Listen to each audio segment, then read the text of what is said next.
இன்னைக்கு நிறைய பேர் சாதாரண சின்ன சின்ன தோல்விகளுக்கே துவண்டு போயிடுறாங்க. ஆனால் வாழ்க்கையில மிகப்பெரிய தோல்விகளை பார்த்த பிறகும் அதுல இருந்து மீண்டு வந்து சாதிச்சவர் தான் சாய்ச்சிரோ ஹோண்டா அவர்கள். இந்த ஹோண்டா அவர்களுடைய கதை நிறைய பேருக்கு உத்வேகத்தை கொடுத்திருக்கு. இவர் மாதிரி நம்மளும் சாதிக்கணும்னு இவரை ஒரு ரோல் மாடலா எடுத்துக்கிட்டு இந்த உலகம் முழுக்க நிறைய பேர் சாதிச்சிருக்காங்க. என்னோட ரோல் மாடல் சாய்ச்சிரோ ஹோண்டா தான் அப்படின்னு சொல்லியிருக்காங்க. அப்பேற்பட்ட ஹோண்டா அவர்களுடைய கதையை இன்னைக்கு பார்க்கலாமா?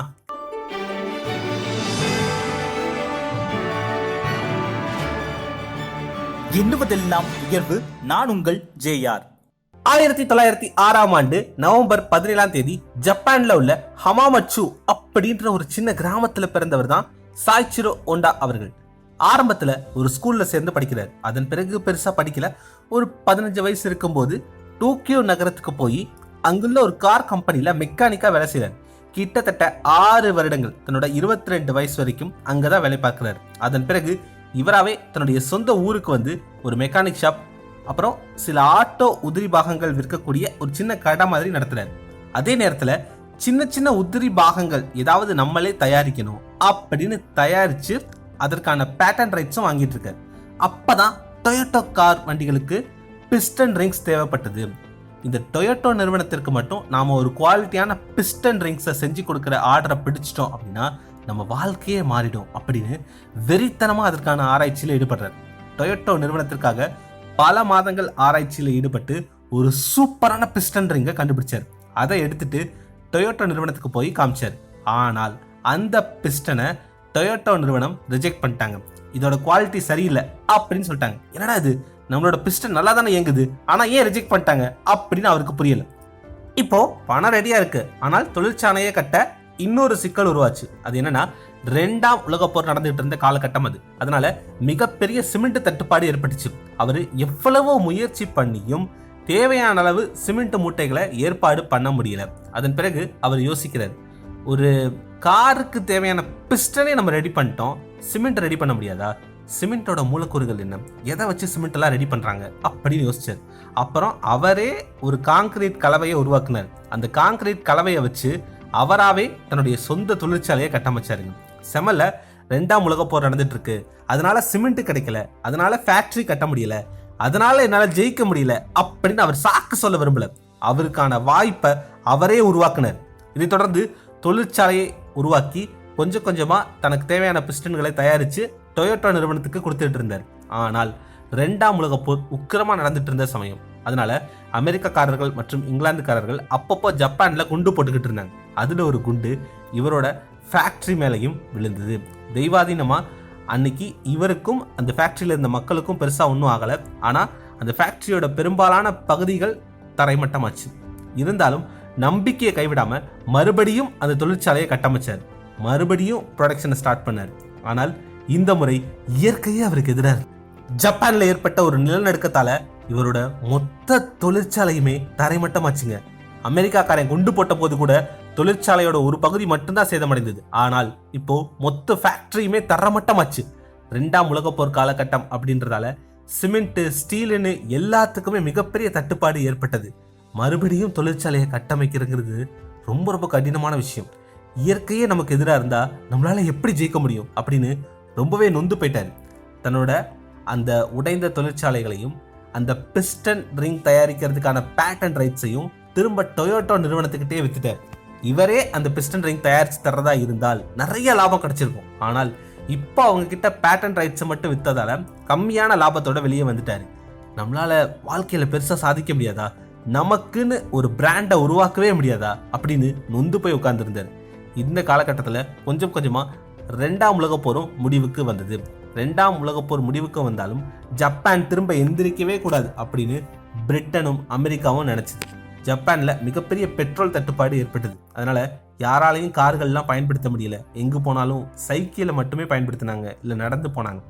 1946 அவருக்கு 39 வயசு இருக்கும்போது ஒரு நாள் தோட்டத்தில் அமர்ந்திருக்கும் போது அவரோட சைக்கிளையும் புல் வெட்டக்கூடிய ஒரு இயந்திரமும் பக்கத்தில் கிடக்கிறத பார்க்குறாரு.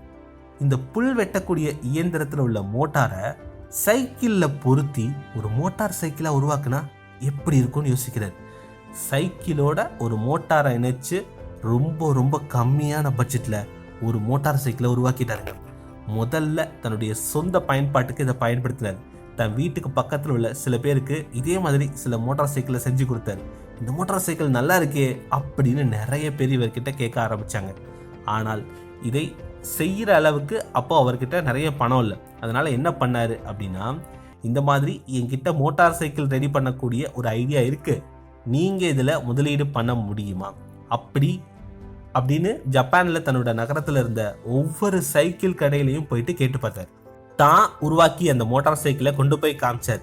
இந்த மாதிரி மோட்டார் சைக்கிளை தான் நான் உருவாக்க போறேன், நீங்க இதுல முதலீடு பண்ணுங்க. இப்போ எப்படி சைக்கிள் விற்பனை பண்ணுறீங்களோ அதே மாதிரி நாளைக்கு நீங்கள் இந்த மோட்டார் சைக்கிளை விற்பனை பண்ணக்கூடிய டீலர்ஷிப்பு உங்களுக்கு கிடைக்கும் அப்படின்னு நிறைய சைக்கிள் கடைகளில் போய் சொல்லி பார்த்தார். ஆனால் இவருடைய மாநிலத்தில் இருந்த அந்த சைக்கிள் கடைக்காரங்க யாருமே இவரை மதிக்கலை. அவங்க கிட்ட முதலீடு பண்ண பணமும் இல்லை அப்படின்னு சொல்லிட்டாங்க. இவர் ரொம்பவே சோர்ந்து போயிட்டார். தன்னோட சிட்டியில் இருக்கக்கூடிய சில சைக்கிள் கம்பெனி வேணான்னு சொல்கிறனால தன்னோட ஐடியா ஃபெயிலியர் ஆகிடும்னு அர்த்தம் இல்லை. எங்கேயாவது நம்மளை நம்பி பணம் போட்டு முதலீடு பண்ணக்கூடிய ஆட்கள் இருப்பாங்க, நம்மளோட ஐடியா ஜெயிக்கும் அப்படின்னு உறுதியாக நம்பினார். மோட்டார் சைக்கிள்னால என்னென்ன பெனிஃபிட் இருக்கு, இதன் மூலம் ஜப்பான் நாட்டோட பொருளாதாரம் எப்படி மேம்படும், நீங்கள் இந்த மோட்டார் சைக்கிள் நிறுவனத்தில் முதலீடு பண்ணுறனால உங்களுக்கு என்ன பெனிஃபிட் கிடைக்கும், டீலர்ஷிப்பு எவ்வளவு கிடைக்கும் அப்படின்னு இந்த மோட்டார் சைக்கிளோட 10 முக்கியமான பாயிண்ட்டுகளை மட்டும் ஒரு கடிதத்தில் எழுதி ஜப்பான்ல இருக்கக்கூடிய அத்தனை சைக்கிள் கம்பெனிக்கும் அனுப்பிச்சார். தோராயமா அன்னைக்கு ஜப்பான் நாடு முழுக்க கிட்டத்தட்ட 18,000 சைக்கிள் கடைகள் இருந்துதான். எல்லோ புக்ஸ் அந்த மாதிரி ஒரு டைரக்டரி எடுத்துட்டு சாய்ச்சிரோ ஹோண்டா அவர்கள் தன்னோட கைப்பட 18,000 லெட்டர் எழுதி அத்தனை பேருக்கும் போஸ்ட் பண்ணாரு. அதுல இருந்து 1000 பேர் இவருடைய ஹோண்டா நிறுவனத்தில் முதலீடு பண்ண முன் வந்தாங்க. இப்படித்தான் 1948ஆம் ஆண்டு ஹோண்டா நிறுவனம் தொடங்கப்பட்டது. அதற்கு அடுத்த சில மாதங்களிலே 1949ஆம் ஆண்டு ஹோண்டா ட்ரீம் டி டைப் அப்படின்னு முதல் மோட்டார் சைக்கிள் உருவாச்சு. அது வரைக்கும் சைக்கிள் ஓட்டிட்டு இருந்த மக்கள் எங்க பார்த்தாலும் இவரோட இந்த ட்ரீம் டி டைப் அப்படிங்கிற மோட்டார் சைக்கிளை ஓட்ட ஆரம்பிச்சாங்க. வாய்மொழி மூலமா நிறைய விளம்பரம் ஆச்சு, வியாபாரம் பெருகிச்சு. சில வருஷம் கழிச்சு இதை விட சின்ன மோட்டாரை பயன்படுத்தி ஹோண்டா சூப்பர் கப் அப்படின்னு இன்னொரு மோட்டார் சைக்கிளை ரிலீஸ் பண்ணாரு. இதோட விலை ரொம்ப ரொம்ப கம்மியா இருந்தது. அதனால உலகம் முழுக்க இதுக்கு டிமாண்ட் நிறைய வந்தது. அந்த மோட்டார் சைக்கிள் தான் உலகத்திலே சிறந்த மோட்டார் சைக்கிள் அப்படின்னு உலகம் முழுக்க 2 ஆண்டுகள்ல விற்பனையாகி தீர்த்துச்சு. தொடர்ந்து ஹோண்டா நிறுவனம் சின்ன சைஸ் கார்களை தயாரிக்கக்கூடிய நிறுவனமாகவும் மாறினாங்க. 1960கள் காலகட்டத்தில் அமெரிக்காவில் பெட்ரோல் தட்டுப்பாடு ஏற்பட்டது. அதனால மக்கள் பெரிய சைஸ் கார்களை விட்டுட்டு இந்த மாதிரி நல்ல மைலேஜ் தரக்கூடிய சின்ன சைஸ் கார்களை விரும்ப ஆரம்பிச்சாங்க. அதனால அமெரிக்காவிலையும் ஹோண்டா நிறுவனம் தொடங்கப்பட்டுச்சு. நிறைய மக்கள் ஹோண்டா கார்களை வாங்கினாங்க. அமெரிக்காவோட ஃபோர்ட், ஜெனரல் மோட்டார்ஸ் போன்ற கார்கள் எல்லாம் விட்டுட்டு ஜப்பான் நாட்டுக்காரான ஹோண்டா, டொயோட்டோ போன்ற கார்களை தான் அன்னைக்கு அமெரிக்க மக்களே விரும்பினாங்க. அதுக்கப்புறம் நடந்தது எல்லாமே ஹிஸ்ட்ரின்னு தான் சொல்லணும். எந்த அமெரிக்காக்காரன் நம்ம மேலே குண்டு போட்டு நாம் எந்திரிக்கவே கூடாதுன்னு நினச்சானோ அந்த நாடே 15 வருஷம் கழிச்சு பெட்ரோல் தட்டுப்பாடுனால தடுமாறிட்டு இருந்த போது ஜப்பான் நாட்டோட டொயோட்டோ, ஹோண்டா போன்ற சின்ன கார்கள் தான் கை கொடுத்துச்சு. உங்களை நிராகரிச்ச இடத்துல நிராகரிக்கவே முடியாத சக்தியை எழுந்து நிக்கணும். சாய்ச்சிரோ ஹோண்டா சொல்லக்கூடிய கதை நமக்கு ஒண்ணுதான். உங்களுக்கு வெற்றி வேண்டுமா, உங்களோட முயற்சிகளை அதிகப்படுத்துங்க. திரும்ப திரும்ப திரும்ப ட்ரை பண்ணிக்கிட்டே இருந்தா கண்டிப்பா வெற்றி கிடைக்கும். அவரு ஹோண்டா மோட்டார் சைக்கிள் நிறுவனத்தை தொடங்குறதுக்காக 18,000 சைக்கிள் கம்பெனிக்கு லெட்டர் எழுதினாரு. அதுதான் அவர் வாழ்க்கையில திருப்பு முனையான சம்பவம். இந்த மாதிரி 18,000 முறை நீங்க முயற்சி பண்ணிருக்கீங்களா? சின்ன சின்ன தோல்விகளுக்கெல்லாம் துவண்டு போயிடாதீங்க. திரும்ப திரும்ப முயற்சி பண்ணுங்க. நீங்க 18,000 முறை முயற்சி பண்ண வேணாம், 1800 முறை கூட முயற்சி பண்ண வேணாம். இன்னும் ஒரு 10-20 முறை உங்க முயற்சிகளை அதிகப்படுத்தும் போது கண்டிப்பா வெற்றி உங்களுக்கு கிடைக்கும். வெற்றி உங்களோட கைக்கேற்ற தூரத்துல தான் இருக்கு. கண்டிப்பா உங்களாலேயும் வெற்றி அடைய முடியும். Dream big, achieve big. என்பதெல்லாம்